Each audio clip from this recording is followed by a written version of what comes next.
وہ تینوں ساتھ ساتھ شہزادوں کے جزیرے یا پرنسس آئی لینڈز مرمرا کے سمندر میں قریب قریب واقع 9 جزیروں کے گروہ کو کہا جاتا تھا۔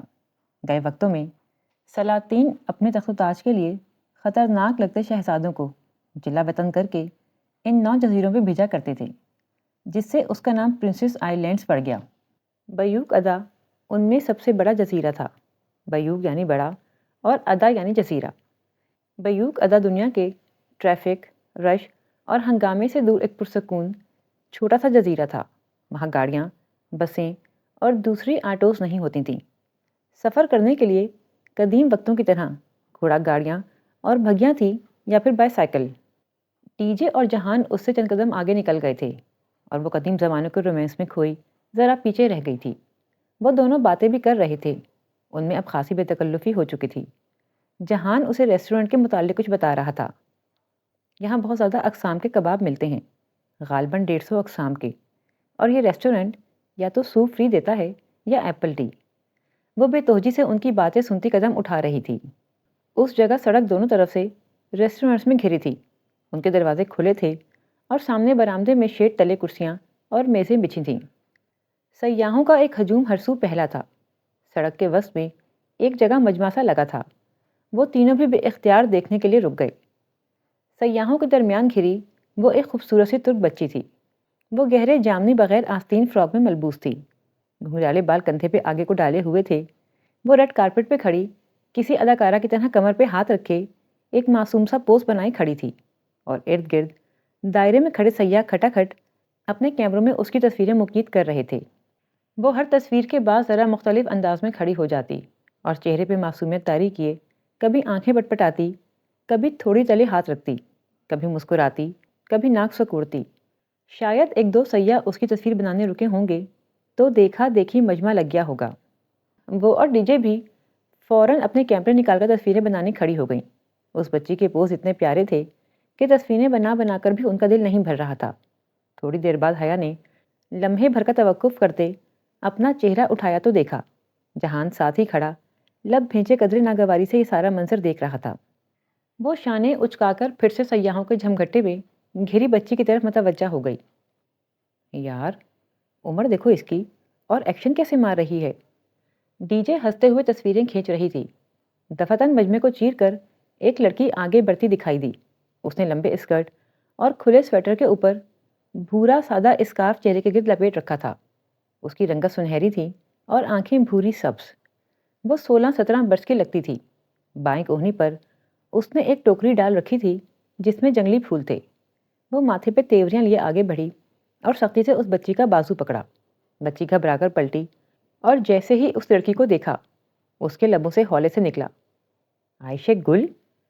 جواباً وہ بھوری سبز آنکھوں والی لڑکی ترک میں غصے سے کچھ کہتی ہوئی اس کا بازو پکڑ کر مجمع میں سے راستہ بنا کر اس کو لے جانے لگی۔ وہ ترک میں جو کچھ کہہ رہی تھی وہ ایسا تھا کہ سیاح فوراً پیچھے ہٹنے لگے۔ ریڈ کارپٹ شو ختم ہو گیا تھا۔ بچی اب مزاحمت کرتی چڑچڑے پن سے کچھ کہہ رہی تھی۔ وہ لڑکی جس کا نام شاید عائشہ گل تھا مسلسل بولتی ہوئی اسے لے کر جا رہی تھی۔ اس کی بھوری آنکھوں میں غصہ بھی تھا اور دکھ بھی، اور شاید نمی بھی۔ حیا گردن موڑ کر ان کو جاتے دیکھتی رہی۔ آؤ تمہیں اپنا بیوک ادا دکھاتا ہوں۔ جہان کی آواز پہ وہ چونکی، پھر خفیف سا سر جھٹک کے اس کے ساتھ آگے بڑھ گئی۔ جہان نے ایک بگی روک دی تھی۔ ڈی جے نے البتہ 4 لیراس فی گھنٹہ کے حساب سے سائیکل کرائے پر لے لی تھی اور اب وہ اسی پر سوار ہو رہی تھی۔ حیا بگی کے قریب آئی تو جہان نے ایک طرف ہو کر راستہ دیا۔ وہ شاہانہ سی بگی اوپر سے کھلی تھی۔ آگے ایک گھوڑا جوتا تھا، اس کے ساتھ بھگی بان لگام تھامے بیٹھا تھا۔ پیچھے خوبصورت سی 2 افراد کے بیٹھنے کی نشست بنی تھی جس پہ سنہری نقش و نگار بنے تھے۔ وہ احتیاط سے اوپر چڑھی۔ مخملی شاہی نشست نہایت گداز تھی۔ وہ دونوں ایک ساتھ ہی اس پہ بیٹھے۔ بگی بان نے گھوڑے کو ذرا سا چابک لگایا تو وہ چل دیا۔ پتھریلی سڑک پہ اس کے ٹاپوں کی آواز گونجنے لگی۔ تو پھر پاکستان کے اچھے لوگ کیسے ہوتے ہیں؟ حیا نے گردن اس کی طرف پھیر دی۔ وہ ہاتھ میں پکڑے اسمارٹ فون پر نگاہیں جمائے پوچھ رہا تھا۔ وہ اسے کبھی بھی مکمل توجہ نہیں دے گا، یہ تو طے تھا۔ پاکستان اور پاکستان کے اچھے لوگ؟ حیا گہری سانس لے کر سامنے کو دیکھنے لگی۔ سڑک 2 رویا سبز درختوں کی قطار سے گھری تھی. چند پیلے زرد پتے سڑک کے کنارے پہ بکھرے پڑے تھے. درختوں کی دونوں قطاروں کے درمیان بگھی سست روی سے آگے بڑھ رہی تھی. ہم بہت ترقی یافتہ نہیں ہیں، بہت پڑھے لکھے بھی نہیں ہیں. دھوکہ دہی، رشوت زنی، قتل و غارت اور بہت سی برائیوں میں بھی ملوث ہیں. ہمارے ہاں ظلم کھلے عام کیا جاتا ہے اور مظلوم بھی ہم ہی ہوتے ہیں.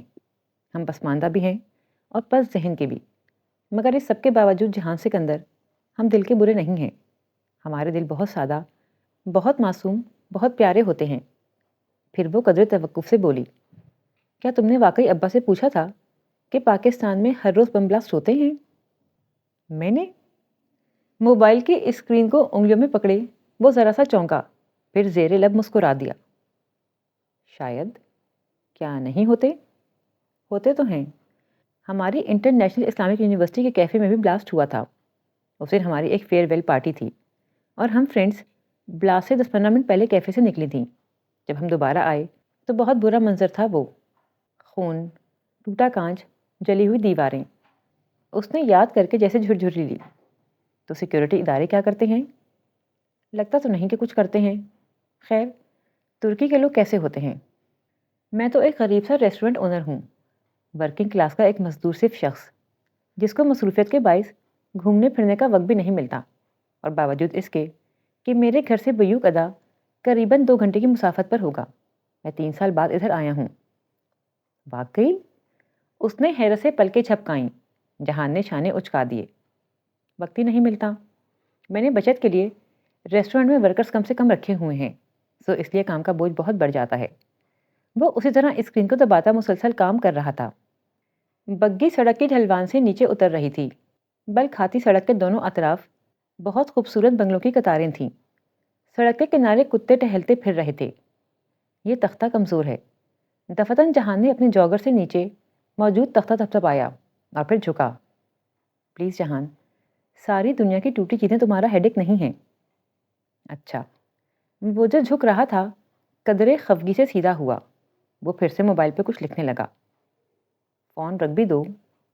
مادام، آپ یہ مت بھولا کریں کہ آپ ایک غریب ورکر کے ساتھ ہیں جو اگر ایک دن کا آف لے گا تو سارے آرڈرز میں ہیر پھیر ہو جائے گی. سو اس بیچارے کو بہت سے کام یوں ہی آن دا موو بھگتانے پڑتے ہیں، اور وہ یہ بھی جانتا ہے کہ ان تمام محنتوں کے باوجود وہ اگلے 10 سال تک بھی بیوق ادا کے ان بنگلوں جیسا آدھا بنگلہ بھی نہیں بنا سکتا. اس کے کہنے پہ حیا نے لاشعوری طور پر سڑک کے دونوں اطراف بنے بنگلوں پہ نگاہ دوڑائی اور ایک لمحے کو ٹھٹک کر رہ گئی. دائیں اطراف جہان کے اس جانب جس بنگلے کے سامنے سے بگی گزر رہی تھی وہ اتنا عالی شان اور خوبصورت تھا کہ نگاہ نہیں ٹکتی تھی. 4 منزلہ سفید اونچے ستونوں پہ وہ محل یوں شاہانہ انداز میں کھڑا تھا جیسے کوئی ببر شیر اپنے پنجوں میں بیٹھا ہوتا ہے. اس کے چھوٹے سے باغیچے کے آگے ایک لکڑی کا سفید گیٹ تھا. بگی آگے بڑھی تو وہ گردن موڑ کر دیکھنے لگی. سفید محل کے لکڑی کے گیٹ پہ نام کی ایک تختی لگی تھی جس پہ قدیم لاطینی ہجوں کے انداز میں لکھا تھا A.R. پاشا. اس کے دل کی دھڑکن لمحے بھر کو رکی تھی. اس کے انداز پر جہان نے پلٹ کر اس گھر کو دیکھا تھا. اب کیا تم ابھی سے میری جیب کا مقابلہ ان بنگلوں کے ساتھ کرنے لگی ہو؟ وہ چونکی، پھر اس گیٹ کو دیکھا جو اب دور ہوتا جا رہا تھا. نہیں تو. وہ سر جھٹک کر آگے دیکھنے لگی. پھر کتنی ہی گلیوں سے وہ خاموشی سے گزرے، یہاں تک کہ ایک جگہ جہان نے ترک میں کچھ کہہ کر کوچوان سے بگی رکوا دی. ہم نے پورے جزیرے کا چکر لگانا تھا، پھر ابھی سے کیوں رک گئے؟ وہ اترنے لگا تو حیا بول اٹھی. نماز. جہان نے سامنے مسجد کی جانب انگلی سے اشارہ کیا. اچھا. وہ سر ہلا کر اٹھی، ایک ہاتھ روڈ پہ رکھا اور احتیاط سے پاؤں نیچے پیڈل پر رکھ کر اتری. جہان پہلے ہی اتر کر مسجد کے دروازے کی طرف بڑھ گیا تھا. مسجد چھوٹی مگر صاف ستھری تھی. جہان مردوں والے حصے میں چلا گیا تو وہ وضو کر کے عورتوں کے پریئر ہال میں آ گئی. ہال کے ایک کونے میں ایک لڑکی بیٹھی تھی. اس کے سامنے ایک بچی اسی کے انداز میں بیٹھی دھیمی آواز میں کچھ کہہ رہی تھی. حیا نے گرے بازوؤں کی آستین نیچے کرتے ہوئے بغور ان دونوں کو دیکھا. یہ وہی دونوں لڑکیاں تھیں جو ابھی 2 گلیاں چھوڑ کر سڑک پر اسے نظر آئی تھیں. جامنی فراک والی چھوٹی بچی اور دوسری بھورے اسکارف والی سنجیدہ لڑکی. بچی منت بھرے شکایتی انداز میں اس لڑکی کے گھٹنے کو جھنجھوڑتی کچھ کہے جا رہی تھی. مگر وہ لڑکی جس کا نام شاید عائشہ گل تھا نفی میں سر ہلاتی گویا مسلسل اس کی تردید کی جا رہی تھی۔ وہ دونوں دھیمی آواز میں باتیں کر رہی تھیں۔ حیا اس ٹول کو چہرے کے گرد لپیٹتے ہوئے ان دونوں کو دیکھے گئی۔ انہوں نے اسے نہیں دیکھا تھا شاید، وہ آپس میں مشغول تھیں۔ وہ جب نماز پڑھ کر اٹھی تو دیکھا وہ بچی ابھی تک اس لڑکی کو منا رہی تھی اور شاید اپنی کوشش میں کامیاب نہیں ہو رہی تھی۔ اس کی آواز دھیمی اور زبان انجان تھی، مگر کبھی کبھی وہ بے بسی بھرے انداز میں چیخ کر ذرا زور سے عائشہ گل پلیز کہہ اٹھتی تو حیا کو سنائی دے دیتا۔ ایک آخری نگاہ ان دونوں پہ ڈال کر وہ باہر آ گئی۔ مسجد کے برآمدے میں وہ تنہا نماز پڑھ رہا تھا۔ حیا ننگے پاؤں چلتی ہوئی برآمدے تک آئی اور ستون کے ساتھ ٹیک لگا کے کھڑی ہو گئی۔ ہوا سے اس کا سر پہ لیا اسٹول سر کی پشت تک پھسل گیا تھا۔ سامنے چند قدم کے فاصلے پر وہ سجدے میں جھکا تھا۔ نیلی جینس اور اوپر سیاہ سویٹر، جہاں سکندر کا مخصوص لاپرواہ سا حلیہ۔ وہ ایک مسکراہٹ کے ساتھ سر ستون سے ٹکائے اسے دیکھے گئی۔ وہ اب سجدے سے اٹھ کر تشہد میں بیٹھ رہا تھا، ہر کام پھرتی سے کرنے والا، جہاں سکندر کی نماز بہت ٹھہری ہوئی اور پرسکون تھی۔ وہ چونکہ اس سے ذرا پیچھے کھڑی تھی تو یہاں سے اس کا صرف ہلکا رخ ہی نظر آتا تھا، گردن کی پشت اور چہرے کا ذرا سا دایاں حصہ۔ وہ گردن جھکائے تشہد پڑھ رہا تھا، پھر اس نے دائیں رخ سلام کے لیے گردن موڑی تو حیا کو بالآخر اس کا چہرہ نظر آ گیا۔ وہ زیر لب مسکراتے اسے دیکھے گئی۔ دوسری جانب سلام پھیر کر اس نے دونوں ہاتھ دعا کے لیے اٹھائے۔ چند لمحے یوں ہی بیٹھا دعا مانگتا رہا، پھر ایک گہری سانس لے کر ہاتھ چہرے پہ پھیرتا وہ اٹھ کھڑا ہوا اور واپس مڑا تو اسے ستون کے ساتھ کھڑے دیکھ کر مسکرایا۔ تم انتظار کر رہی تھیں؟ وہ ذرا مسکرا کر کہتا اس کی طرف آیا تو حیا نے اس بات میں سر ہلا دیا۔ وہ دونوں ساتھ ہی باہر آئے تھے۔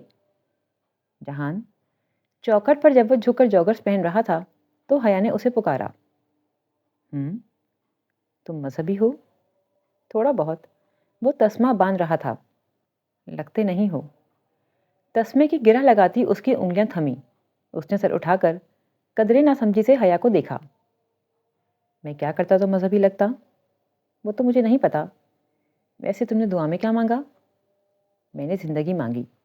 وہ تسمہ بند کر کے اٹھ کھڑا ہوا۔ زندگی؟ حیا نے اس کا چہرہ دیکھتے ہوئے دہرایا۔ وہ اب عادتاً سویٹر کی آستینیں موڑ رہا تھا۔ انسان وہی چیز مانگتا ہے جس کی اس کو کمی لگتی ہے، سو میں ہمیشہ زندگی مانگتا ہوں۔ اگر زندگی ہے تو سب خوبصورت ہے، نہیں ہے تو سب اندھیرا ہے۔ وہ دونوں سڑک کے کنارے ساتھ ساتھ چلنے لگے تھے۔ خوبصورتی کیا ہوتی ہے جہان؟ بیوق ادا کی ایک سرد ہوا اس کے بال پھر سے اڑانے لگی تھی۔ شال سر سے پھسل کر اب گردن کے پیچھے اٹک گئی تھی، اور جب اپنے بکھرتے بال دونوں ہاتھوں میں سمیٹے ہوئے اس نے یہ سوال پوچھا تھا تو شدید خواہش کے باوجود وہ جانتی تھی کہ وہ خوبصورتی حیا سلیمان کی آنکھیں ہیں، جیسی کوئی بات نہیں کہے گا، مگر جو اس نے کہا وہ حیا سلیمان کے لیے قطعاً غیر متوقع تھا۔ علی کرامت کی ماں؟ کیا؟ اس نے ناسمجھی سے جہان کو دیکھا۔ وہ سامنے دیکھتے ہوئے قدم اٹھا رہا تھا۔ میرے لیے خوبصورتی علی کرامت کی ماں پہ ختم ہو جاتی ہے۔ علی کرامت میرا ایک اسکول فیلو تھا۔ ایک دفعہ میں اس کے گھر گیا تھا، تب میں نے اس کی ماں کو دیکھا تھا۔ وہ بہت خوبصورت خاتون تھیں۔ وہ ڈاکٹر تھیں اور اس وقت ہسپتال سے آئی تھیں۔ وہ تھکی ہوئی تھیں اور تب کچن میں کھڑی ٹیشو سے اپنا چہرہ تھپتھپا رہی تھیں۔ حیا، وہ چہرہ اتنا مقدس، اتنا خوبصورت تھا کہ میں بیان نہیں کر سکتا۔ اس کی بات پہ وہ چند لمحے کے لیے خاموش سی ہو گئی۔ وہ ترک تھیں یا پاکستانی؟ بہت دیر بعد وہ بولی۔ وہ سیاہ فام تھیں، خالص سیاہ فام۔ اور حیا کے حلق تک میں کڑواہٹ گھل گئی، تاہم وہ خاموشی سے اس کے ساتھ قدم اٹھاتی رہی۔ یہ وہ واحد شخص تھا جس کے سامنے وہ جھک جاتی تھی، خاموش ہو جاتی تھی، کڑوے گھونٹ پی لیتی تھی اور پھر بھی موم بن جاتی تھی۔ اگر یہی بات کسی اور نے کہی ہوتی تو وہ اپنے ازلی تنتنے سے اس کو اتنی سناتی کہ ایسی بات کرنے کی وہ شخص دوبارہ ہمت نہ کرتا۔ حد ہو گئی، بھلا سیافام کہاں اتنے حسین ہو سکتے ہیں؟ یا پھر شاید جہان کا مطلب یہ تھا کہ اسے حیا سلیمان کے مقابلے میں ایک بدصورت عورت بھی خوبصورت لگتی ہے۔ وہ زندگی میں پہلی دفعہ کسی بدصورت عورت کو سوچ کر حسد کا شکار ہوئی تھی، مگر چپ رہی۔ سپہر ڈھلنے لگی تو وہ واپسی کی تیاری کرنے لگے۔ بیوق ادا جزیرے کی گلیوں میں چل چل کر اب اس کے پاؤں دکھنے لگے تھے۔ ڈی جے واپسی پہ پھر سے بیلکنی میں کھڑے ہونے کے لیے قطعی راضی نہ تھی اور اس کا پورا ارادہ فیری میں گھس کر چاہے پیار سے چاہے لڑ جھگڑ کر مگر بیٹھنے کے لیے نشست ڈھونڈنے کا تھا۔ جہان کو ٹکٹ لینے میں خاصی دیر لگ گئی۔ 5 بجے والی فیری شام کی آخری فیری تھی، سو سیاحوں کا سارا ہجوم ٹکٹ کی کھڑکی کے آگے موجود تھا۔ اب اس کے بعد اگلا جہاز رات کے 8 بجے چلنا تھا اور پھر اگلی صبح تک کوئی جہاز نہیں چلتا تھا۔ جو رہ گیا وہ جزیرے پہ رات بسر کرے یا پھر تیر کر واپس جائے۔ اگر تم دونوں اسی رفتار سے چلتی رہیں تو فیری نکل جائے گی اور تمہیں واقعی تیر کر واپس جانا پڑے گا۔ وہ ان دونوں کی سس روی پہ خاصا جھنجھلا کر بولا تھا۔ جواباً وہ قدرے خفت سے ذرا تیز چلنے لگیں۔ بندرگاہ کھچا کھچ سیاحوں سے بھری ہوئی تھی۔ وہ تینوں اس رش میں بمشکل راستہ بناتے آگے بڑھ رہے تھے۔ جہان آگے تھا اور وہ دونوں پیچھے۔ اسے اب اپنے ریسٹورنٹ کی فکر ہونے لگی تھی۔ پراپرٹی کی مالکہ نے آ کر پھر سے کوئی ہنگامہ کیا تھا۔ جہان اسے اس سارے معاملے میں قدرے پریشان اور متاسف لگا تھا۔ گو کہ وہ تاثرات چھپانے کی مکمل کوشش کر رہا تھا مگر وہ اس کا ہر رنگ اب پہچاننے لگی تھی۔ وہ تینوں فیری کی طرف جاتے بوٹ کی جانب بڑھ رہے تھے جب کسی نے حیا کی کوہنی کو ذرا سا چھوا۔ میڈم، میڈم، وہ ٹھٹک کر رکی اور گردن موڑی۔ اس کے عقب میں ایک 12-13 برس کا ایک ترک لڑکا کھڑا تھا۔ وہ کوئی ٹھیلے والا تھا۔ اس نے گردن کے گرد اور دونوں ہاتھوں میں بہت سے ہار اور موتیوں کی لڑیاں ڈوریوں میں باندھ کر اٹھائی ہوئی تھیں اور اب وہ لڑیوں کا ایک گچھا حیا کے چہرے کے سامنے کر کے دکھاتا ترغیب دلانے کی کوشش کر رہا تھا۔ وہ کبھی نہ رکتی مگر وہ موتی اور ان کی چمک اتنی خوبصورت تھی کہ اسے ٹھہرنا ہی پڑا۔ وہ بے اختیار وہ لڑیاں انگلیوں میں اٹھا کر الٹ پلٹ کر دیکھنے لگی۔ وہ بالوں میں پرونے والی لڑیاں تھیں اور اتنی حسین تھیں کہ چند لمحوں کے لیے وہ لمبے بالوں کی دیوانی لڑکی ارد گرد کو فراموش کر بیٹھی۔ حیا، حیا، جہان دور سے اسے آوازیں دے رہا تھا۔ اس نے سر اٹھا کر دیکھا۔ جہان اور ڈی جے فیری کے تختے پہ چڑھ چکے تھے اور اب جھنجھلاہٹ بڑی کوف سے اسے بلا رہے تھے۔ 1 منٹ۔ وہ انگشت شہادت اٹھا کر ان کو رکنے کا اشارہ کرتی پلٹ کر جلدی جلدی لڑیاں دیکھنے لگی۔ How much? اس نے 2 لڑیاں الگ کر کے پوچھا۔ 10 لیرا۔ یہ تو بہت زیادہ ہیں۔ اس نے خفگی سے بچے کو دیکھا۔ پیچھے جہان اسے ناگواری بھرے انداز میں پھر سے آواز دے رہا تھا۔ تم جاؤ، جگہ تلاش کرو، میں 2 منٹ میں آ رہی ہوں۔ اس نے ان کو مطمئن کرنے کے لیے جانے کا اشارہ کیا۔ ان تک آواز شاید پہنچ گئی تھی تبھی وہ دونوں سر ہلا کر مڑے اور فیری کے اندرونی راستے کی جانب بڑھ گئے۔ فیری نکلنے میں ابھی 3 منٹ باقی تھے اور وہ ان 3 منٹوں کو ضائع نہیں کرنا چاہتی تھی۔ 7 لیرا، اس نے حتمی انداز میں لڑکے کو کہا اور پیسے نکالنے کے لیے سنہری کلچ کھولا۔ اس سے قبل کہ وہ نوٹ نکالتی لڑکے نے ایک دم پرس جھپٹا اور بھاگ کھڑا ہوا۔ لمحے بھر کو اسے سمجھ نہیں آئی کہ ہوا کیا ہے اور جب سمجھ آیا تو وہ رکو، رکو، میرا پرس، وہ چلاتی ہوئی اس کے پیچھے لپکی۔ جہان، ڈی جے، فیری، اس افتاد میں اسے سب کچھ بھول گیا۔ لڑکا پھرتی سے بھاگتا جا رہا تھا۔ سیاح افراتفری میں فیری کی طرف بڑھ رہے تھے۔ کسی کے پاس توجہ کرنے کو وقت نہ تھا۔ وہ تیز قدموں سے دوڑتی اس لڑکے کے پیچھے آئی۔ وہ بازار کی طرف مڑ گیا اور اب ایک گلی کے اینڈ وسط میں کھڑا تھا۔ حیا جیسے ہی بھاگتی ہوئی اس گلی میں داخل ہوئی، لڑکے نے چونک کر اسے دیکھا اور پھر سے بھاگ کھڑا ہوا۔ رکو، رکو، وہ غصے سے چلاتی اس کے پیچھے دوڑ رہی تھی۔ لڑکا خاصا پھرتیلا لگ رہا تھا مگر وہ اتنا تیز نہیں بھاگتا تھا۔ 3 گلیاں عبور کر کے وہ اس رہائشی علاقے میں داخل ہوا اور سر پر دوڑتا ہوا دائیں طرف کی قطار کے بنگلوں میں سے ایک کا گیٹ عبور کر گیا۔ وہ ہانپتی ہوئی اس گیٹ تک آئی۔ گیٹ نیموا تھا۔ لڑکا اندر ہی کہیں گیا تھا۔ دور کہیں فیری نکل چکی تھی۔ ڈی جے اور جہان جزیرے سے چلے گئے تھے اور وہ ادھر تنہائی ہی رہ گئی تھی۔ لیکن یہ وقت وہ سب سوچنے کا نہیں تھا۔ اسے اپنا پرس اور پاسپورٹ واپس لینا تھا۔ ہر صورت اس نے ایک لمحے کو اس نیم باغ گیٹ کو دیکھا اور پھر اس کے پیچھے کھڑے اس عالیشان سفید محل کو اور پھر تیزی سے اندر آئی۔ یہ وہی سفید محل تھا جو اس نے دوپہر میں دیکھا تھا۔ چھوٹے سے باغیچے میں خاموشی چھائی ہوئی تھی۔ شام کے پردے اب نیلے پڑ رہے تھے۔ وہ پھولتے سانس کو ہموار کرتی متذبذب سے چلتی بنگلے کے داخلی دروازے تک آئی اور بیل کی تلاش میں ادھر ادھر دیکھا۔ لکڑی کا اونچا منقش دروازہ قدیم طرز کا بنا تھا۔ اس کے آس پاس بیل نامی کوئی شے نہ تھی۔ وہ کیا کرے؟ یہ منہ اٹھا کر کسی کے گھر میں کیسے گھس جائے؟ مگر وہ بھی تو اسی گھر میں چھپنے کی نیت سے داخل ہوا تھا، اسے بہرحال اندر جانا تھا۔ ایک مصمم ارادہ کر کے اس نے کندھے پہ پھسلتی شال درست کی اور دروازے کا سنہری نوب گھمایا۔ وہ قدیم وقتوں کی کوئی امر ہوئی شہزادی تھی جو راستہ بھٹک کر اس جزیرے پہ آ نکلی تھی اور اب سلطان کے محل کے سامنے کھڑی تھی۔ دروازہ چرر کی آواز کے ساتھ کھلتا چلا گیا۔ اندر ہر سو اندھیرا تھا۔ اس نے چوکھٹ پہ قدم رکھا۔ ہیلو۔ وہ 2 قدم مزید آگے آئی اور پکارا۔ اس کی آواز کی گونج در و دیوار سے ٹکرا کر پلٹ آئی۔ وہ کسی لابی میں کھڑی تھی۔ وہاں نیم تاریکی سی چھائی تھی۔ صرف کھلے دروازے سے آتی شام کی نیلگوں روشنی میں آگے جاتی راہداری سی نظر آ رہی تھی۔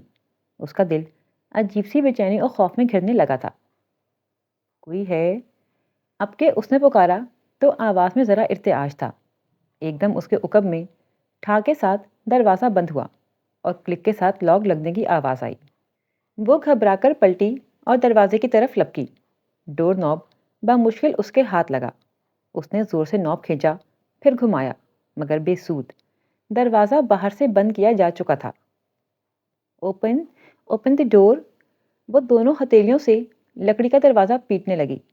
ساتھ ہی وہ خوفزدہ سی دبی دبی آواز میں چلا رہی تھی، شہزادوں کے جزیروں پہ خوش آمدید۔ کسی نے بہت دھیرے سے اس کے عقب میں کہا تھا۔ وہ کرنٹ کھا کر پلٹی۔ لابی تاریک تھی، البتہ اندر کی سمت مڑتی راہداری کے آخری سرے پر کوئی ٹمٹماتی سی زرد روشنی دکھائی دے رہی تھی۔ وہ آواز بھی وہیں سے آئی تھی۔ اس نے پلٹ کر آخری بار دروازے کی نوب کو گھمایا۔ اب اسے اس محل سے نکلنے کا کوئی دوسرا راستہ تلاش کرنا تھا۔ جو بے وقوفی وہ کر چکی تھی اسے انجام تک پہنچانا ہی تھا۔ وہ آنکھیں سکیڑ کر اندھیرے میں دیکھتی آگے بڑھی۔ تاریک راہداری کے اس پار کوئی بڑا سا کمرہ تھا، شاید لیونگ روم۔ گھپ اندھیرے میں وہ زرسی موم بتیوں کی روشنیاں وہیں سے آ رہی تھیں۔ کون؟ اس نے چوکنے انداز میں پکارا۔ وہ لیونگ روم کی چوکھٹ پہ آن کھڑی ہوئی اور اس کو خوش آمدید کہنے والی عورت وہیں سامنے ہی تھی، لمبے اسکرٹ اور سویٹر میں ملبوس، اسکارف چہرے کے گرد لپیٹے۔ وہ جھریوں زدہ چہرے والی ایک معمر خاتون تھیں۔ وہ لیونگ روم کے دوسرے سرے پہ کھڑی ہاتھ میں پکڑی موم بتی سے اسٹینڈ پہ رکھی موم بتیوں کو جلا رہی تھیں۔ ایک ایک کر کے سرد پڑی موم بتیاں جلنے لگی تھیں۔ آ جاؤ، اندر آ جاؤ۔ لمبی موم بتی سے اوپر نیچے اٹکی موم بتیاں جلاتے ہوئے انہوں نے اسی نرمی سے کہا تھا۔ وہ اپنی جگہ سے نہیں ہلی، بس بنا پلک جھپکے اس پرتعیش لیونگ روم کے وسط میں کھری میز کو دیکھے گئی، جس پہ رکھا سنہری ستاروں والا کلچ موم بتیوں کی ہلکی زرد روشنی میں چمک رہا تھا۔ یہ تمہارا پرس ہے، تم اسے لے سکتی ہو۔ اگر مجھے یقین ہوتا کہ تم میرے پاس صرف میرے بلاوے پہ آ جاؤ گی تو میں اس بچے کو نہ بھیجتی۔ اسے معاف کر دینا، اس کی مجبوری تھی۔ آپ بیٹھ جاؤ، کھڑی کیوں ہو؟ وہ ہاتھ میں پکڑی موم بتی لیے اب سامنے رکھی ڈائننگ ٹیبل کی طرف بڑھ گئیں۔ وہاں بھی ایک بڑا سا کینڈل اسٹینڈ نظر آ رہا تھا۔ اس کے اوپر جگہ جگہ موم بتیاں سیدھی کھڑی تھیں۔ وہ ایک ایک کر کے ان موم بتیوں کو بھی روشن کرنے لگیں۔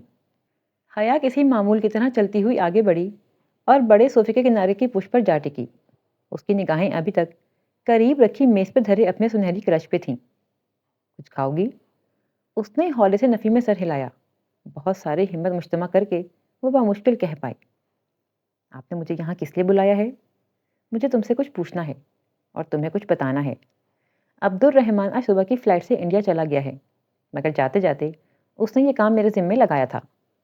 وہ اب اس کی جانب پش کیے آخری موم بتی جلا رہی تھیں۔ وہ عبد الرحمن کے نام پہ حیران نہیں ہوئی۔ اس نے دوپہر میں ہی اس گھر کے باہر گیٹ پہ لگی تختی دیکھ لی تھی۔ اس کے باوجود جب وہ بچہ اس گھر میں داخل ہوا تب وہ بھی پیچھے چلی آئی۔ وہ صرف اپنے پرس کے لیے آئی تھی یا کسی معاملے کے حل کے لیے وہ کسی نتیجے پہ پہنچنے سے قاصر تھی۔ آپ کا عبد الرحمن پاشا سے کیا رشتہ ہے؟ وہ بولی تو اس کی آواز زرد روشنی کی مانند مدھم تھی۔ آہستہ آہستہ اس کا خوف زائل ہو رہا تھا۔ میں عبد الرحمن کی ماں ہوں۔ انہوں نے ہاتھ میں پکڑی موم بتی میز پر رکھی اور انگلی کی پوروں پہ لگی موم کھرچی، پھر پلٹ کر اس کی طرف آئیں۔ عبد الرحمن نے تمہیں ملنے کا کہا تھا، لیکن جب تم نے انکار کیا تو بھلے وہ ہاتھوں اور دامن کا صاف نہ ہو، دل کا اتنا صاف ہے کہ وہ رکا نہیں۔ البتہ جاتے جاتے اس نے میرے ذمہ یہ کام لگایا تھا کہ میں تم سے مل لوں اور تمہیں ان سوالوں کے جواب دے دوں جو تمہارے ذہن میں کلبلاتے رہتے ہیں۔ وہ دم سادے خاموشی سے اس معمر عورت کو دیکھے گئی جو ٹہر ٹہر کر بول رہی تھی ان دونوں کے درمیان رکھی کارنر ٹیبل پہ ایک فوٹو فریم رکھا تھا. اس میں 2 چہرے مسکرا رہے تھے. ایک وہی معمر خاتون اور دوسرا ان کے ساتھ ایک 35-36 برس کا مرد جس کے بال گھنگرالے اور لمبے تھے. آنکھوں پہ موٹے فریم کا چشمہ تھا. چہرے پہ چھوٹی سی داڑھی جس میں جگہ جگہ سفید بال چھلکتے تھے. نہایت گہری سانولی رنگت کا وہ شخص بہت ہی عام سا قبول صورت مرد تھا. اس سے پہلے کہ میں کچھ بتاؤں تم اگر کچھ پوچھنا چاہتی ہو تو پوچھ لو. حیا نے فوٹو فریم سے نگاہ ہٹا کر ان کو دیکھا جو مسکراتی پرشفقت نگاہوں سے اسے دیکھ رہی تھیں. وہ دروازہ بند ہونے پر ڈر گئی تھی مگر اب اس ڈر کا شائبہ تک نہیں تھا. عبد الرحمن پاشا مجھے پھول کیوں بھیجتا ہے؟ سفید پھول؟ سفید پھول تو شاید دشمنی کی علامت ہوتے ہیں. اس کے سوال پہ وہ ہولے سے مسکرائیں. ہر شخص کا اپنا ایک انداز ہوتا ہے. شاید وہ اس طرح پھول اس لیے بھیجتا ہے تاکہ تمہیں چونکائے، تمہاری توجہ حاصل کرے. مگر وہ مجھے کیسے جانتا ہے؟ اس نے اپنی الجھن سامنے رکھی جو اس کو مسلسل پریشان کیے ہوئے تھی. میں تمہیں یہی بتانا چاہتی تھی. انہوں نے ایک گہری سانس لی. دسمبر میں تم نے کسی چیریٹی ایونٹ میں شرکت کی تھی. وہ اسلام آباد میں اس وقت اسی ہوٹل میں تھا.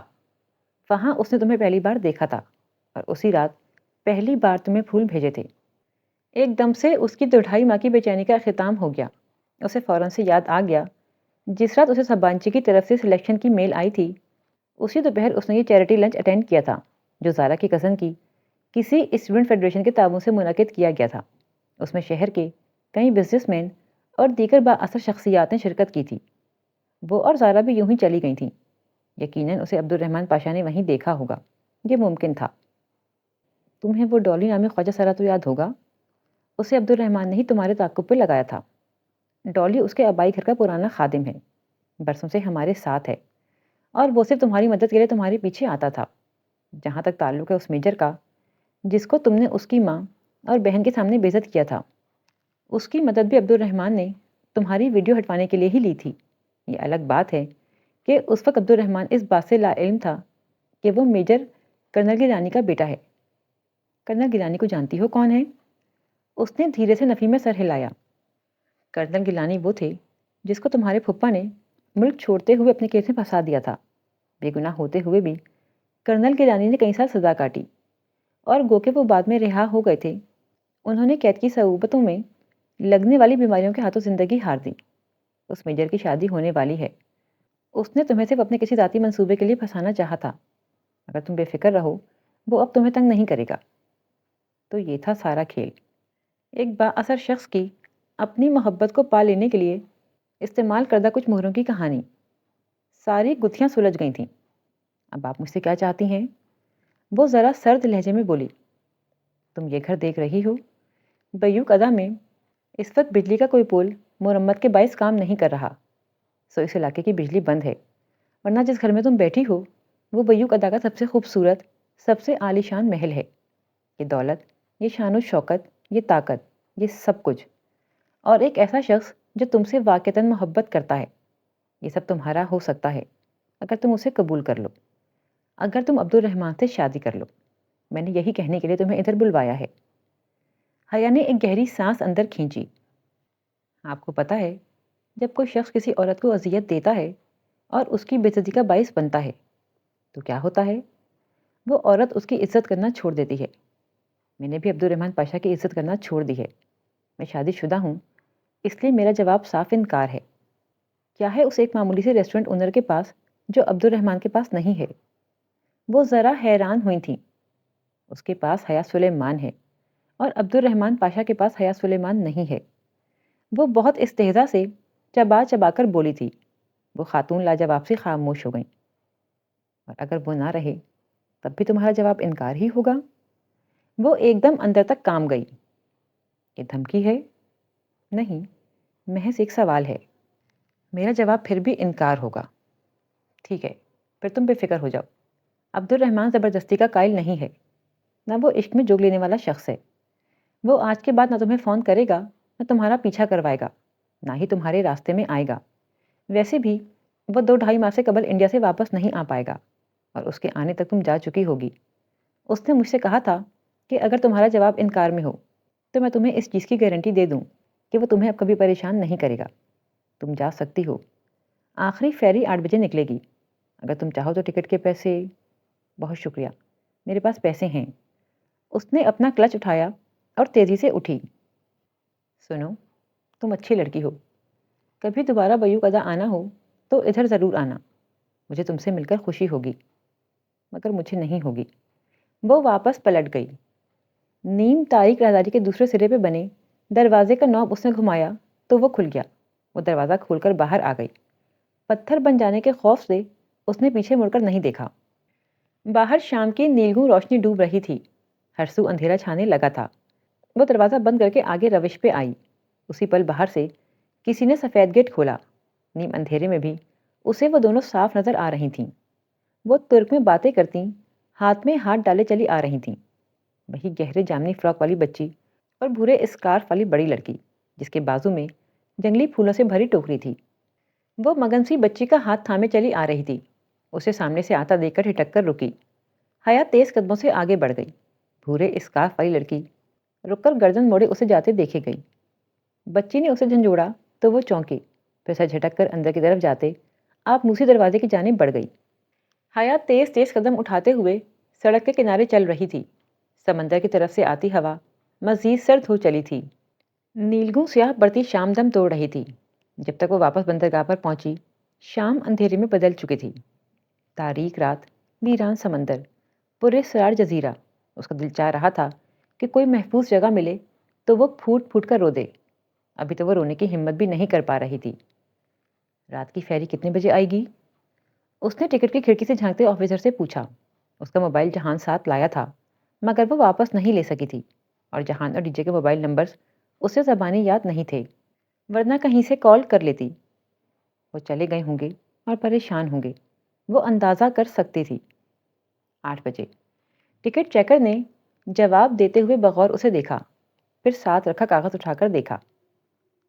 آر یو حیا سلیمان، پاکستان ٹورسٹ؟ اس نے کہنے کے ساتھ وہ پرنٹ آؤٹ اس کے سامنے کیا جس میں اس کی اور ڈی جے کی آج دوپہر کی کھینچی تصویر پرنٹ کی گئی تھی۔ یس آئی ایم، میری فیری نکل گئی تھی، کیا میرے فرینڈس ادھر ہی ہیں؟ فرتے جذبات سے اس کی آنکھیں ڈبڈبا گئی تھیں۔ اس نے سوچ بھی کیسے لیا کہ وہ اسے چھوڑ کر چلے گئے ہوں گے؟ Police station, come to police station. اور جب وہ پولیس آفیسرز کے ہمراہ پولیس اسٹیشن پہنچی تو اندرونی کمرے میں اسے وہ دونوں نظر آ گئے۔ ڈی جے کرسی پر سر دونوں ہاتھوں میں تھامے بیٹھی تھی، جبکہ جہان انگلی اٹھائے درستگی سے سامنے بیٹھے آفیسر سے کچھ کہہ رہا تھا۔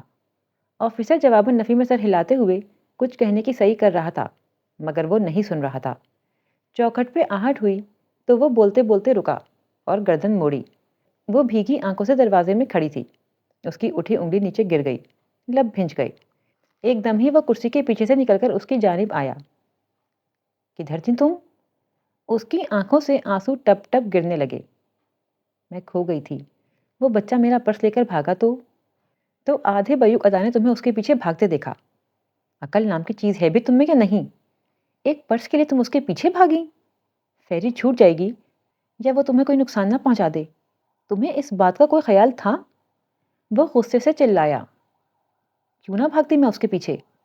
پرس میں میرا پاسپورٹ تھا، سبانجی کا کارڈ تھا، بعد میں پریشانی ہوتی کہ، اور جو پریشانی ہمیں ہوئی وہ، ہم اس 1.5 گھنٹے میں پاگلوں کی طرح تمہیں پورے جزیرے پہ ڈھونڈ رہے تھے۔ جانتی ہو ہماری کیا حالت تھی؟ ڈی جے جو اس کے چلانے کے باعث رک گئی تھی اب آگے بڑھی اور اس کے گلے لگ گئی۔ حیا تم بالکل پاگل ہو۔ اس کی آنکھیں رونے سے متورم تھیں۔ وہ دونوں پھر سے رونے لگی تھیں۔ حد ہوتی ہے غیر ذمہ داری کی، آئندہ میں تم دونوں کے ساتھ کہیں نہیں جاؤں گا، وہ بھننا کر کہتا واپس پولیس آفیسر کی طرف پلٹ گیا۔ وہ ابھی تک روئی جا رہی تھی۔ اسے پتا تھا کہ واپسی پہ جہان کی بہت سی باتیں سننی پڑیں گی۔ وہ دونوں لکڑی کا دروازہ دھکیل کر اندر آئیں تو ہر سو اندھیرا چھایا تھا۔ لیونگ روم سے ٹمٹماتی زرد روشنی جھانک رہی تھی۔ آنے اس نے جنگلی پھولوں کی ٹوکری لابی میں رکھے اسٹینڈ پہ دھری اور بچی کا ہاتھ تھامے لیونگ روم کی طرف آئی۔ صوفے پہ وہ معمر خاتون اسی طرح بیٹھی تھیں۔ ان کے ہاتھ میں چند نوٹ تھے جو وہ گن کر علیحدہ کر رہی تھیں۔ ساتھ ہی وہ لڑکا کھڑا ان نوٹوں کو دیکھ رہا تھا۔ سلام علیکم آنے، کیسے ہو عبداللہ؟ اس نے بچی کی انگلی چھوڑ دی اور کھندے سے پرس کی اسٹریپ اتارتے ہوئے بڑی میز کی طرف آئی۔ میں ٹھیک ہوں عائشے، لڑکے نے معمر خاتون کے بڑھائے گئے نوٹ پکڑے، گنے اور باہر بھاگ گیا۔ وہ بقیہ نوٹ واپس بٹوے میں رکھنے لگیں۔ بجلی والا پول ٹھیک ہوا؟ بٹوا بند کرتے ہوئے انہوں نے پوچھا۔ وہاں بندے کام تو کر رہے ہیں، ابھی گلی میں داخل ہوتے ہوئے ہم نے دیکھا تھا۔ عبداللہ کیوں آیا تھا؟ وہ میز کے ساتھ کھڑی اپنا پرس کھولتی کہہ رہی تھی۔ میرا کام تھا، انہوں نے بچی کا ہاتھ تھامتے ہوئے سرسری سا جواب دیا، جو اب ان کے ساتھ صوفے پہ آ بیٹھی تھی۔ کام بھی تھا اور آنے نے اسے پیسے بھی دیے۔ عائشہ گل، تم نے دیکھا؟ وہ صبح قرآن پڑھنے کب سے نہیں آیا، روز بہانے بنا دیتا ہے۔ بچی ناک سکوڑتی کہہ رہی تھی۔ اپنے پرس کو کھنگالتی عائشہ نے پلٹ کر خفگی سے اسے دیکھا۔ بری باتیں بہارے کسی کے پیچھے اس کا یوں ذکر نہیں کرتے۔ وہ ایک نظر اس پر ڈال کر واپس اپنے پرس میں سے کچھ ڈھونڈنے لگی تھی۔ اور یہ وہ لڑکی تھی نا؟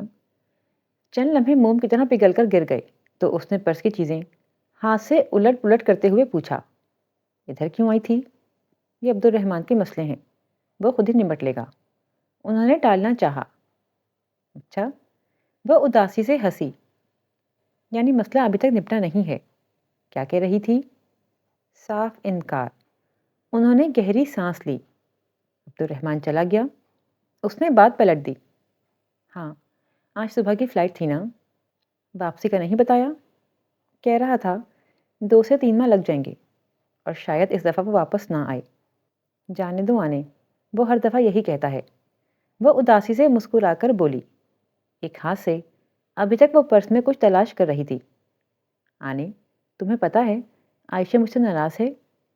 بہارے اپنے ننھے ننھے سے جوتوں کے تسمے کھولتے ہوئے بتانے لگی۔ آنے نے حیرت سے میز کے ساتھ کھڑی عائشہ کو دیکھا، جس کی ان کی طرف پشت تھی۔ کیوں؟ کیونکہ 7 دن کی تربیت کے بعد آپ کی چہیتی پہ یہ اثر ہوا کہ آج یہ بازار میں عین سڑک کے وسط میں کھڑی اپنا پونچو کہیں گرا کر سیاحوں کے کیمرے میں تصویریں بنوا رہی تھی۔ ارے تم اسے سمجھا دو نا، ناراض تو نہ ہو۔ کس کو سمجھاؤں؟ سفیر کہتا ہے اس کے ماں باپ کو سمجھاؤں، اس کے ماں باپ کہتے ہیں سفیر کو سمجھاؤں، آپ کہتی ہیں بہارے کو سمجھاؤں، بہارے کہتی ہے میں خود کو سمجھاؤں، اور عبد الرحمن کہتا ہے۔ وہ لمحہ بھر کو رکی، پھر سے جھٹک کر پرس کی چیزیں ایک ایک کر کے باہر نکالنے لگی۔ عبد الرحمن کیا کہتا ہے؟ کچھ نہیں۔ اس نے نفی میں سر ہلایا، پھر ذرا سی گردن موڑ کر بہارے کو دیکھا، جو چہرہ ہتھیلیوں پہ گرائے آنے کے ساتھ بیٹھی تھی۔ آج تم نے مجھے بہت خفا کیا ہے بہارے، میں نے کہا تھا نا کہ اچھی لڑکیاں ایسے نہیں کرتی۔ تو اچھی لڑکیاں کیسے کرتی ہیں عائشہ گل؟ بہارے نے منہ بگاڑ کر اس کی نقل اتاری۔ اچھی لڑکیاں اللہ تعالیٰ کی بات مانتی ہیں، وہ ہر جگہ نہیں چلی جاتی، وہ ہر کسی سے نہیں مل لیتی، وہ ہر بات نہیں کر لیتی۔ اس نے پرس میز پہ الٹ کر جھاڑا۔ تو پھر میں بری لڑکی ہوں؟ بہارے پل بھر میں روحانسی ہو گئی۔ نہیں، کوئی لڑکی بری نہیں ہوتی، بس اس سے کبھی کبھی کچھ ایسا ہو جاتا ہے جو برا ہوتا ہے، جس پہ اللہ اس سے ناراض ہو جاتا ہے۔ اور جانتی ہو جب اللہ ناراض ہوتا ہے تو وہ کیا کرتا ہے؟ کیا؟ جب وہ ناراض ہوتا ہے تو وہ انسان کو اکیلا چھوڑ دیتا ہے۔ اور جانتی ہو کہ اکیلا چھوڑنا کیا ہوتا ہے؟ جب بندہ دعا مانگتا ہے تو وہ قبول نہیں ہوتی، وہ مدد مانگتا ہے تو مدد نہیں آتی، وہ راستہ تلاشتا ہے تو راستہ نہیں ملتا۔ وہ اب میز پہ نکلی اشیاء الٹ پلٹ کر رہی تھی، خالی پر ساتھ ہی اوندا رکھا تھا۔ کیا ڈھونڈ رہی ہو؟ سفیر نے اپنی ممی کو چابیاں دینے کے لیے کہا تھا، یہیں پرس میں رکھی تھیں، پتہ نہیں کہاں چلی گئیں۔ عبد الرحمن ٹھیک کہتا ہے، عائشہ گل کبھی کچھ نہیں کر سکتی۔ وہ یہ اس لیے کہتا ہے تاکہ عائشہ گل سبھی کچھ کرنا سیکھ جائے۔ ان کی بات پہ اس نے ایک تلخ مسکراہٹ کے ساتھ سر جھٹکا اور چیزوں کو واپس پرس میں ڈالنے لگی۔ وہ چابی یقیناً کہیں اور رکھ کے بھول گئی تھی۔ آنے والے چند دنوں میں پڑھائی کا بوجھ ذرا بڑھ گیا اور کلاسز کا شیڈول پہلے سے سخت ہو گیا، تو وہ دونوں ٹیسٹ تیار کرنے اور دینے میں ایسی مصروف ہوئیں کہ کہیں آ جا نہیں سکیں۔ وہ وسط مارچ کے دن تھے، استنبول پہ چھایا کوہر ٹوٹ رہا تھا اور باہر کی رسیلی ہوا ہرسو گلاب اور ٹیولپس کھلا رہی تھی۔ اب صبح سویرے گھاس پہ برف کی جمی سفید تہ نظر نہیں آتی تھی اور سبانجے کا سبزہ اصل رنگ میں لوٹ رہا تھا۔ ایسے ہی ایک دن ان دونوں نے ٹاپ کے بھی پیلس جانے کا پروگرام بنایا، مگر اسی وقت حالے آ گئی اس کے پاس دوسرا پروگرام تھا۔ میلو کینڈ میں میلاد ہو رہا ہے، چلو گی؟ کیوں نہیں، اس بہانے تھوڑا ثواب بھی کما لیں گے۔ ورنہ میں نے اور حیا نے ایسے تو کوئی نیکی کرنی نہیں ہے۔ ڈی جے اپنا پرس بند کرتے ہوئے بولی تھی۔ ویسے ربیع الاول ختم ہو چکا ہے یا ہونے والا ہے؟ ہو چکا ہے۔ ویسے یہ اسٹوڈنٹس کا میلاد ہے اور پڑھائی کے باعث ملتوی ہوتا جا رہا تھا، اس لیے اتنا لیٹ کیا ہے۔ اب چلو۔ میلاد میں درس دینے والی لڑکی اونچی چوکی پر بیٹھی تھی، سامنے رکھی چھوٹی میز پر کھلی کتاب سے پڑھ کر ترک میں درس دے رہی تھی۔ ساتھ ہی وہ ایک شرمندہ نگاہ سامنے دیگر لڑکیوں کے ساتھ بیٹھی حیا اور خدیجہ پہ بھی ڈال لیتی، جو سروں میں دوپٹے لپیٹے بہت توجہ سے درس سن رہی تھیں۔ مدرس لڑکی سب شرمندہ تھی، حاضرین کی انگریزی اچھی نہیں تھی، اس لیے اس کی مجبوری تھی کہ اسے ترک میں درس دینا پڑ رہا تھا، اور اسے یقین تھا کہ بظاہر بہت توجہ اور غور سے سنتی پاکستانی ایکسچینج اسٹوڈنٹ کو کچھ سمجھ نہیں آ رہا۔ درس ختم ہوا تو وہ لڑکی ان کی طرف آئی اور بہت معذرت خواہانہ انداز میں ان کو دیکھا۔ آپ کی سمجھ میں تو کچھ نہیں آیا ہوگا۔ لیں، سمجھ کیوں نہیں آیا؟ ڈی جے نے ناک سے مکھی اڑائی۔ پہلے آپ نے حجر اسود کو چادر پہ رکھنے والا واقعہ بتایا، پھر غار حرا، وحی، مسلمانوں کی ابتدائی تکالیف، حضرت ابو بکر صدیق کی قربانیاں، ابو جہل بن ہشام کی گستاخیاں، حضرت عمر کا قبول اسلام، ہجرت مدینہ، پھر غزوہ بدر۔ لڑکی نے بے یقینی سے پلکیں جھپکائیں۔ آپ کو ترک آتی ہے؟ ترک نہیں آتی، مگر اپنی ہسٹری ساری سمجھ میں آتی ہے، وہ جواباً ہنس کر بولی۔ ترک اردو جیسی ہی لگتی ہے، اور وہ واقعتاً صحابہ کرام کے اسما کے باعث سب سمجھ پا رہی تھی۔ شکریہ۔ وہ اتنی خوش ہوئی کہ اس کا چہرہ گلابی پڑ گیا۔ میلاد ختم ہوا تو حالے کی امی کا فون آ گیا۔ انہیں کوئی ضروری کام تھا، تو حالے نے ان کے ساتھ جانے سے معذرت کر لی۔ اب انہیں ٹاپ کے بھی پیلس جانا تھا۔ دو لوگ اکیلے تو نہیں ہوتے نا؟ وہ ٹاکسم اسکوائر پہ بس سے اتری تو حیا نے اسے تسلی دی۔ D J ہنستی۔ پھر بھی تیسرے کو ساتھ لینے میں کیا حرج ہے؟ وہ استقلال اسٹریٹ کی جانب مڑیں تو قدم خود بخود برگر کنگ کی جانب اٹھنے لگے۔ وہ چلے گا ہمارے ساتھ؟ اس روز کتنا غصہ کیا تھا اس نے، یاد ہے؟ وہ اس لیے کہ تمہیں ڈھونڈتے ہوئے وہ بہت فکر مند اور پریشان ہو گیا تھا، مگر اب تھوڑا سا اصرار کریں گے تو ضرور چلے گا۔ استقلال اسٹریٹ ویسے ہی رش سے بھری تھی، وہ دونوں بازو میں بازو ڈالے تیز تیز چل رہی تھیں۔ یہ ان کی دوستی کی علامت ہرگز نہیں تھی، بلکہ اسٹریٹ کے جیب کتروں سے بچاؤ کے لیے وہ اپنے ملے کندھوں سے پرس لٹکاتی تھیں تاکہ چھینے نہ جا سکیں۔ حیا تو اس واقعے کے بعد بہت محتاط ہو گئی تھی۔ اب بھی اس نے اپنے سفید کوٹ کے اوپر پرس یوں ڈال رکھا تھا کہ بائیں کندھے سے اسٹریپ گزار کر دائیں پہلو سے پرس لٹک رہا تھا۔ بال کھلے تھے اور دوپٹہ گردن کے گرد لپٹا تھا۔ ڈی جے نے بھی اسی طرح شلوار قمیض پہ سیاہ لمبا کوٹ پہن رکھا تھا۔ برگر کنگ میں خوب گہما گہمی تھی، اشتہا انگیزی مہک سارے میں پھیلی تھی۔ وہ دونوں آگے پیچھے چلتے ہوئے کچن کی طرف کھلتے دروازے کی طرف آئیں۔ سامنے طویل سا کچن تھا، ادھر ادھر ایپرن اور ٹوپیاں پہنے تو چار افراد آ جا رہے تھے۔ ایک سلیب کے ساتھ وہ بھی کھڑا تھا، جینز اور شرٹ پہ سفید ایپرن پہنے، ہاتھ میں بڑا ٹوکا لیے وہ کٹنگ بورڈ پہ رکھے گوشت کے بڑے بڑے ٹکڑوں کو کٹاکٹ کاٹ رہا تھا۔ گڈ مارننگ مینیجر، دونوں نے چوکٹ میں کھڑے ہو کر بآواز بلند پکارا تو اس کا تیزی سے چلتا ہاتھ رکا۔ اس نے گردن اٹھا کے ان کو دیکھا، پھر سر سے پاؤں تک ان کا جائزہ لیا۔ دونوں جاگرز پہنے پھولے ہوئے ہینڈز بیگ اٹھائے ہوئے تھیں۔ حیا کے ہاتھ میں رول کیا ہوا استنبول کا نقشہ تھا اور ڈی جے کے ہاتھ میں ایک گائیڈ بک، گویا کہ وہ پوری تیاری کے ساتھ آئی تھیں۔ Good morning. وہ واپس گوشت کی طرف متوجہ ہوا اور دوسرے ہاتھ سے ایک چھوٹی سی اسٹینڈ پہ لگی تختی اٹھا کر سامنے کاؤنٹر پر پٹک کر رکھی۔ اس پہ لکھا تھا I am busy, do not disturb. حیا اور خدیجہ نے ایک دوسرے کو دیکھا، پھر حیا وہیں چوکھٹ کے ساتھ ٹیک لگائے بازو سینے پہ لپیٹ کر زیر لب مسکراتے ہوئے اسے دیکھنے لگی، جبکہ خدیجہ مسکراہٹ دبائے آگے بڑھی۔ ہم ٹاپ کی بھی پیلس جا رہے ہیں، خدیجہ نے کاؤنٹر کے سامنے آ کر اطلاع دی۔ استقلال اسٹریٹ سے باہر نکلو، ٹاکسم سے میونسپلٹی بس پکڑو، وہ پہنچا دے گی۔ وہ سر جھکائے ایک ہاتھ سے گوشت کا ٹکڑا پکڑے دوسرے سے کھٹا کر چھڑا چلا رہا تھا۔ مگر ہمیں ایک ہینڈسم گائیڈ بھی چاہیے۔ ہینڈسم گائیڈ ابھی مصروف ہے، کسی خیر ہینڈسم گائیڈ سے رابطہ کرو۔ ڈی جے نے پلٹ کر حیا کو دیکھا، اس نے مسکراتے ہوئے شانے اچکائے وہ واپس جہان کی طرف گھومی۔ تو آپ ہمارے ساتھ نہیں چلیں گے؟ بالکل بھی نہیں، تم میں سے پھر کوئی ٹاپ کبی کے قلعے میں گم ہو جائے گی اور میرا پورا دن برباد ہوگا۔ ایک دفعہ پھر سوچ لیں، لکھ کر دے دوں؟ وہ کہتے ہوئے ٹکڑوں کو ایک طرف ٹوکری میں رکھنے لگا۔ اس کے ہاتھ مشینی انداز میں چل رہے تھے۔ اچھا، ایک بات بتائیں، استقلال اسٹریٹ میں جیب کترے ہوتے ہیں نا؟ ڈی جے نے اس کے سلور اسمارٹ فون کو دیکھتے ہوئے کہا، جو قریب ہی چارجنگ پہ لگا تھا۔ ہاں، تو سمجھیں آپ کی جیب کٹ گئی ہے۔ ڈی جے نے ہاتھ بڑھا کر فون اچکا، تار نکالی اور حیا کے ساتھ آ کھڑی ہوئی۔ فون والا ہاتھ اس نے کمر کے پیچھے کر لیا۔ کیا مطلب؟ اسے شدید قسم کا جھٹکا لگا تھا۔ وہ ہاتھ روک کر انہیں دیکھنے لگا تھا۔ مطلب یہ کہ اگر آپ ہمارے ساتھ ٹاپ کے بھی پیلس نہیں چلیں گے تو ہم اس موبائل کو بیچ کر آدھا جواہر تو خرید ہی لیں گے۔ ویسے فون اچھا رکھا ہوا ہے آپ نے۔ وہ الٹ پلٹ کر کے موبائل دیکھنے لگی۔ پاکستانی روپوں میں 2-2.5 لاکھ سے کم کا تو نہیں ہوگا۔ وہ چھرا رکھ کر ان کے سر پہ آ پہنچا۔ میرا فون واپس کرو۔ کڑی نگاہوں سے انہیں دیکھتے ہوئے اس نے ہاتھ بڑھایا۔ ٹاپ کے پیسے واپسی پہ دے دوں گی، وعدہ۔ مطلب تم لوگ مجھے یرغمال بنا کر لے جاؤ گی؟ کوئی شک؟ وہ پہلی دفعہ بولی۔ ٹھیک ہے، مگر یہ آخری بار ہے۔ پھر میں کبھی تم دونوں نکمی لڑکیوں کے ساتھ اپنا دن برباد نہیں کروں گا۔ وہ ایپرن گردن سے اتارتے ہوئے مسلسل بڑبڑا رہا تھا۔ اور اگر آج تم دونوں میں سے کوئی کھوئی تو میں بہت برا پیش آؤں گا۔